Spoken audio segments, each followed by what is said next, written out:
Guys, it's Glenn from glenscarcollection.com, and today we're talking about one of my favorite cars to come out this year, the Toyota Supra. Deliveries will begin soon, and this video is going to be about whether they will make the car in a manual transmission. Remember, if you like what you see on this channel, hit the subscribe button, hit the notification bell, because we post 3 videos every week, every Monday, Wednesday, Friday. Like and share this video so our channel can grow. And as always, leave your opinion in the comments below. Remember, we have 600 car videos on this channel. Just type in Glenn's Car Collection and whatever car you want to see, and I guarantee I've reviewed it, driven it, owned it. So definitely browse the channel when you get a chance. And on to the video.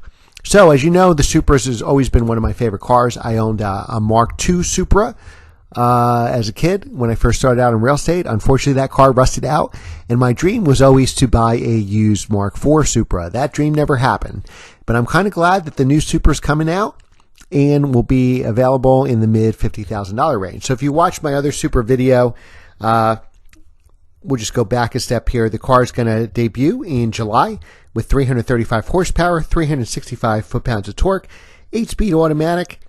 Car weighs just under 3,400 pounds. It will be rear drive, thank God, and have a 0 to 60 time of about 4.1 seconds. Now, the base model is going to start at $50,920. The premium model is just under $55,000. And then there'll be a limited edition, which you'll identify it from the outside with the red mirrors, for $56,180. Now, what would it take for the Toyota Supra to come with a manual transmission? Well, first you're going to have to make a business case for it, because it would be very expensive to produce a manual for this car.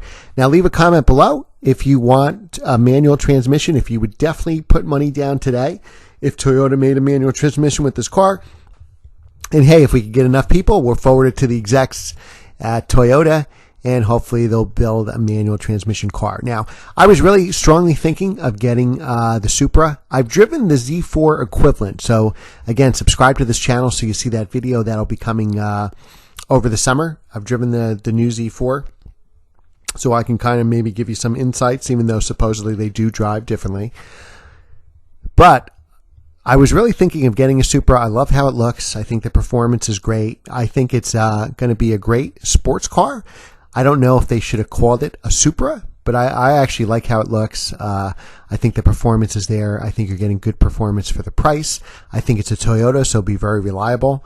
And I think it could be a car to buy. So my only reservation about buying one now, because I was looking into getting one, is what if they come out with a manual transmission next year or the year after?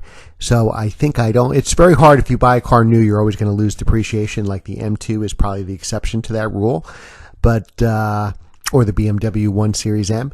But typically, even if you buy a new car, it's going to depreciate. If I bought one now with the 8-speed automatic, and in a year or two they do come out with a manual transmission, I'll probably lose my share in depreciation, because because then the car's out, everybody had them, and then there'd be some people like me that would be trading in their automatic for a stick, and probably lose your shirt on that.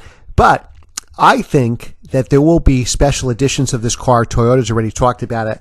They've talked about, to keep the sales of the car going. Obviously, it depends if this is a success or not. First, it has to be a sales success. Then, to keep it going during its life cycle, there'll be special additions to the car. And there's even a rumor of a lightweight Supra. So I wouldn't be surprised if they put a manual transmission in one of those special editions.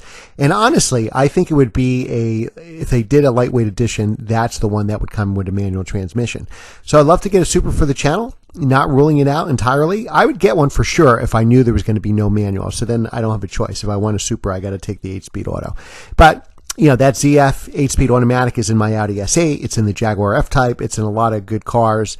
BMW M5, the new one, so it is a very good transmission. But even if I'm slower, I'd rather roll my own gears, so I think I have to wait and see if there's going to be a manual transmission.